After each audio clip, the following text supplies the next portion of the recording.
जो foreign powers हैं वो तो नहीं इसको ये कर रहे हैं, और सितंबर में ओली साहब को भारत भी आना था। अब भारत इस पूरे घटनाक्रम को किस तरह से देखे?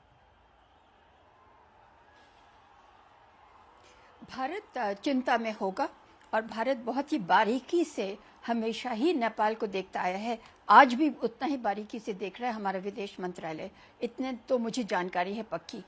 अब इसमें यह है कि भारत को भी ये सतर्क तो हो ही जाना चाहिए।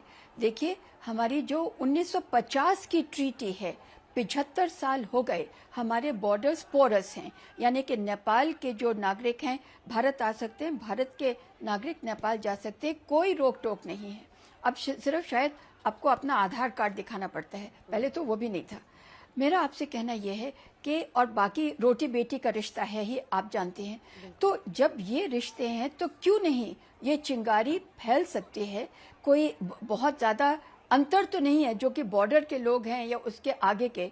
तो ये जो कहा आपने भी कि जो कि हमारी टेक कंपनी, हमारी क्यों, जो विदेशी बड़ी से बड़ी टेक कंपनीज हैं, वो युवा जो उग्र होने में उनको अब समय नहीं लगता। सोशल मीडिया में जैसे अभी भी आपने जो एक दो जर्नलिस्ट यंग लोगों से बात की तो उन्होंने कहा कि कल का हमें प्रोग्राम किया, अब हम जाएंगे नहीं वापस।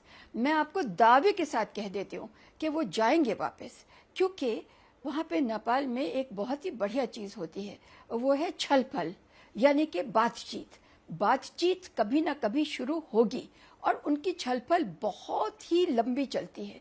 उसके अंदर में या तो एक पार्टी थक जाती है या दूसरी पार्टी समझ लेती है दूसरी की बात। वहां पर नेपाल में इस वक्त केपी ओली शर्मा के खिलाफ कोई बहुत जबरदस्त राजनीतिक विरोध नहीं है, क्योंकि कहते हैं पीओडी, यानी कि प्रचंड, ओली और द्योबा।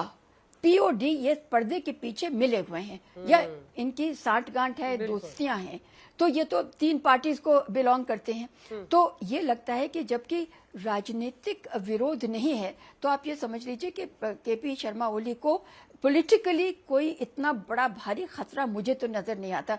तराई के लोगों से मेरी बात नहीं हुई है तो पार्टियों से, लेकिन मुझे नहीं लगता कि वो हिला सकते हैं राजनीतिक तौर पर।